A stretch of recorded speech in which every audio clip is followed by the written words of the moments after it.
안녕하세요 여러분, 천영입니다. 귀신이 있다 없다 막 이 부분에 있어서 좀 논란도 많고 그랬잖아요. 근데 뭐 사람이 살다가 죽으면 다 귀신이 되는 거잖아요. 근데 그게 뭐 어쨌든 잘 닦이지 못하고 그리고 뭐 자살을 하거나 막 이런 혼령들이 어쨌든 하늘로 가고 올바르게 길을 찾고 가야 되는데 그렇지 못한 이제 혼령들은 귀신이 될 수밖에 없겠죠. 그래서 있다라고 저는 생각을 하고 있고, 그리고 뭐 없으면 또 이런 일을 할 수가 없죠. 그러니 이제 여러분들도 이런 영상을 잘 들어보시면서 찝찝한 거는 하지 말아야 돼요. 그러니까 하지 말라고 옛날부터 어른들이 하는 말들이 있어요. 근데 그런 것들을 막 무시하고 어긴 채 그런 걸 하다 보면 결국은 내가 집에서 안 좋은 일을 막 발생시키고 다치고 깨지고 싸우고, 그리고 막 옆에 있는 사람한테 막 얻어맞기도 하고, 아니면 자녀가 막 눈이 돌아서 하지 말아야 될 말과 행동, 눈빛 이런 것들을 이제 표출을 하게 되어 있는데요. 자, 우선은 물건과 행동을 봤을 때 첫 번째 물건은 중고로 사들이는, 그리고 나무로 된 물건이나 아니면 옷까지 이런 거에는 많이 혼이 붙어 오죠. 근데 섬유로 된. 근데 요즘에는 리사이클 숍이 많이 있는데 이제 그런 것들을 내놓을 때 요즘 막 태워서 그렇게 소각장이 별로 없잖아요. 뭐 어디 단독주택, 어디 덩그러니 놓여져 있는 단독주택에서 태우면 모를까. 그러다 보니까 뭐 고인의 유품도 그냥 갖다 내다 중고 마켓에 내놓고, 아니면 막 한 무대기로 가져가는 그런 업체에다 막 주기도 하잖아요. 그러다 보면 이제 어쨌든 죽기 전에 내가 너무 고이고이 간직했고 애착품이라고 여겼었는데 그런 것들을 그냥 손쉽게 그냥 아무렇지 않게 그걸 팔면서 또 그것이 또 남한테로 가게 되고, 남한테로 갔다가 또 이렇게 전달해가면서 이렇게 넘어가게 되는 과정에서 좋지 않은 현상을 불러일으키게 되죠. 그래서 중고로 물품을 사들일 때는 옷이나 신발도 남이 안 신었던 깨끗하고 진짜 사용을 안 했던 미사용인 그런 제품은 괜찮겠지만, 아무래도 뭐 누가 신던 건데 근데 그런 것들이 어쨌든 사람의 기운이 묻어져 가는 게 섬유, 신발, 뭐 나무 이런 것들이 잘 묻어가기 때문에 그런 부분은 좀 조심을 해야 될 필요성이 있을 것 같습니다. 자, 그 다음 두 번째는 밖에서 주운 나무나 돌이에요.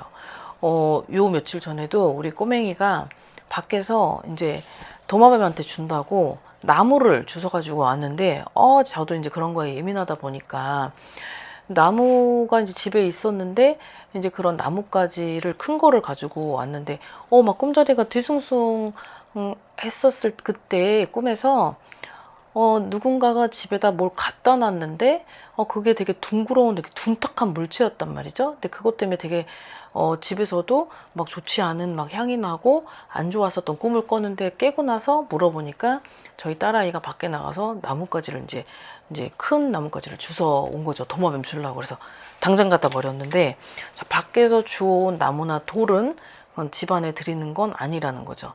왜냐하면 그 나무하고 돌은 자연 거니까, 사람 게 아니니까요. 그래서 자연에 있는 것은 굳이 주워와서 아무리 이쁘다고 아무리 쓸모있다 그래가지고 주워오는 건 금기사항 중에 하나입니다.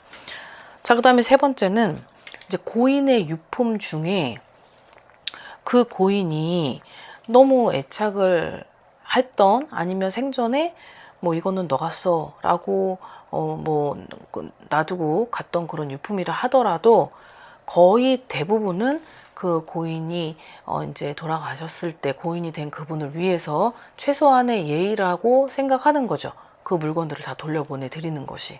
그래서 옛날에는 정말 그냥 딱 뭐 쌍가락지나 아니면 그분이 가지고 있었던 뭐 사진이나 아니면 뭐 정말 애착 중에 하나인 뭐 폐물이나 가방, 뭐 이런 시계 이런 것들은 딱 하나 정도는 가지고 있어도 되는데, 나머지 것들은 돌려보내드려야 되는 게 맞다고 생각해요. 그래서 아까도 잠깐 얼핏 제가 해드린 말 중에 요즘은 막 태우는 데가 별로 없어요. 그러다 보니까 이런 것들을 막 업체에 맡기거나 버리거나 그럴 수밖에 없는 거죠.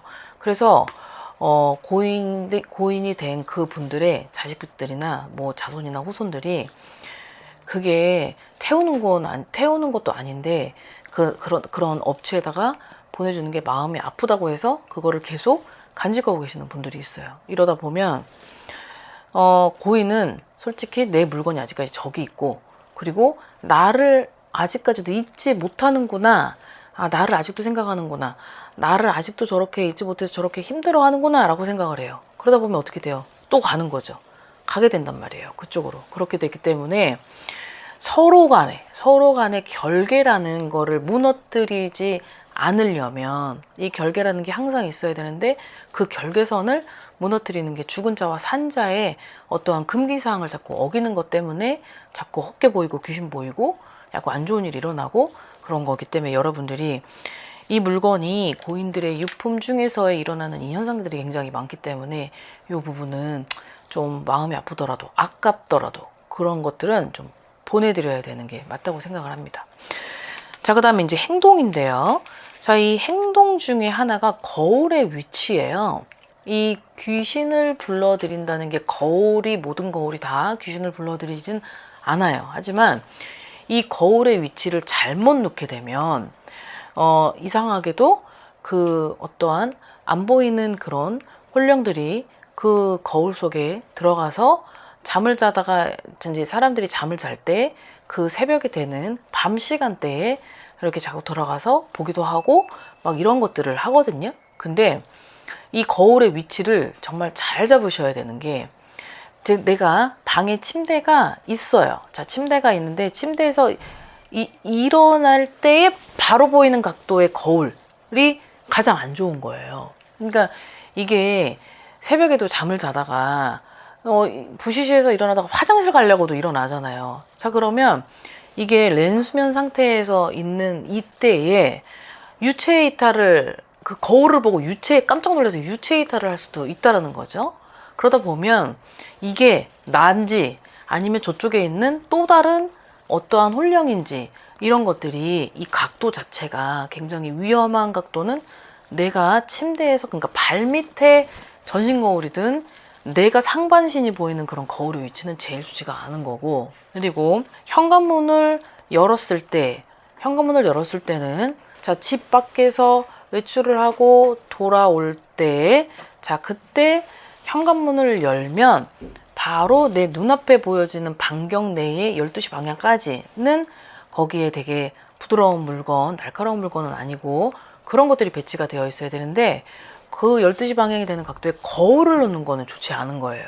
그래서 결국은 내가 밖에 나가서 들어오면은 여러 사람도 만나게 되고 좋지 않은 기운이 있다 보니까 현관 내에서는 방어 역할을 해줘야 되고 정화 역할을 해줘야 되고 청정 역할을 해줘야 되기 때문에, 자, 이런 것들이 거울이 있다라고 생각을 하잖아요. 그러면은 순간적으로 이게 낮에도 집이 어두울 때 현관은 거의 센서로 불이 켜지고 하는데, 어떤 집은 또 어둡단 말이죠.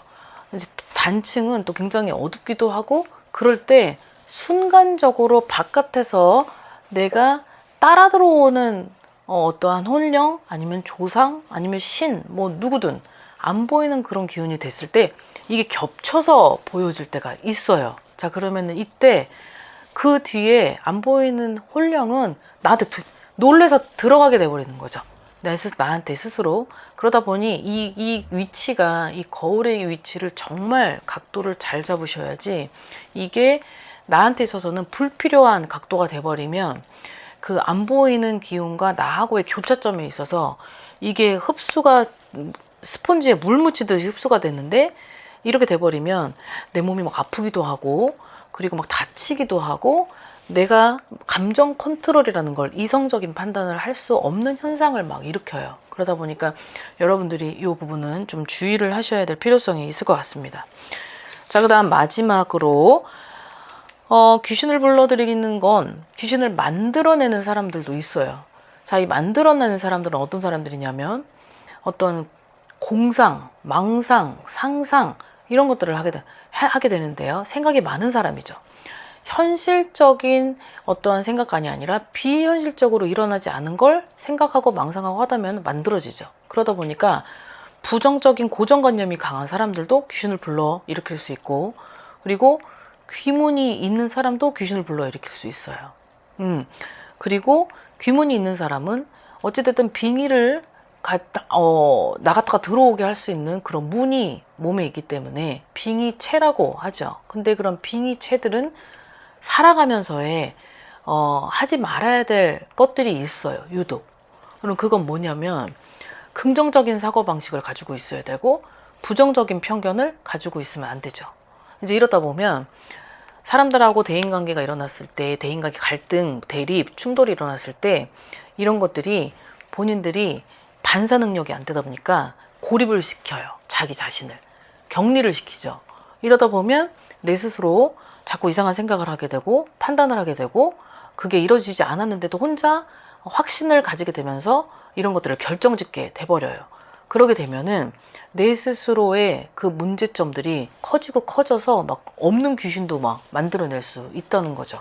그래서 그런 행동은 절대 삼가해야 되고, 또 면역력이 약하거나 몸이 아플 때, 그리고 집안에 병든 분들이 있을 때, 그때 그분들하고 같이 산다라는 거를 가정하자고요. 그러면 그 아픈 사람들이 상갓집을 안 갔다 왔는데도 같이 살았던 구성원 중에 누군가가 한 명이 상갓집을 갔다가 왔어요. 갔다 왔는데 그 사람이 갔다 온 그 힘만으로도 옆에 있는 사람들이 전부 흡수를 전파를 시켜버리기 때문에, 자, 이렇게 되면 없던 혼령이 붙어서 들어오게 되는 경우도 있고, 생판 우리랑 전혀 모르는 그런 귀신의 장난도 이루어질 수 있기 때문에 이거는 금기사항이기 때문에, 집안에 면역력이 약하다, 뭐 아픈 사람이 있다, 노모가 있다, 임산부가 있다, 자, 이럴 때는 절대 그런 행동을 하시는 것이 아니라고 저는 계속 말씀을 드리고 싶어요.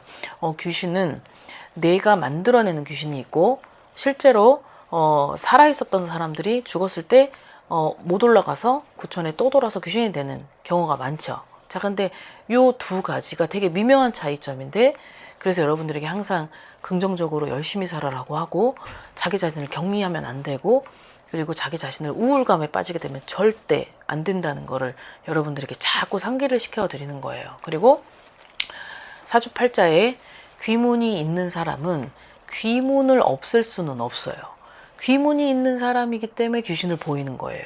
다른 사람은 안 보여도 나는 볼 수 있고, 다른 사람은 못 들었는데 나는 들을 수 있어요. 다른 사람은 되게 전혀 못 느끼는데도 소리를 들을 수 있고 그런 느낌을 알 수 있어요. 그렇기 때문에 이 귀문이 있는 사람은 항상 멘토로 가는 선생님을 정해서 이거를 계속 닫고 열리고 닫고 열리고 닫고 열리고 이거를 계속 반복적으로 해줘야 되는데, 닫다가 금방 열리기도 해요.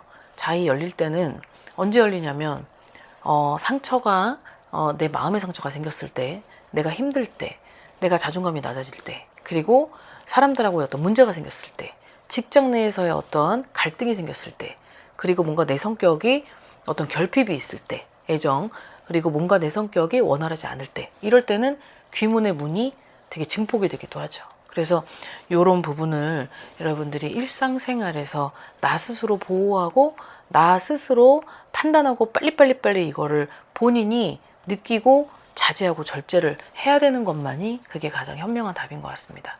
그게 안 될 땐 선생님 찾아서 의논하고, 그리고 이거를 계속 꾸준히 그런 것들을 방어해 줄 수 있는 선생님을 찾아서 어떤 현실적인 건강한 그런 패턴을 유지하셨으면 좋겠습니다. 자, 오늘 영상 여기까지 준비했습니다. 즐거운 하루 되십시오. 안녕히 계세요. 구독과 좋아요 잘 부탁드려요.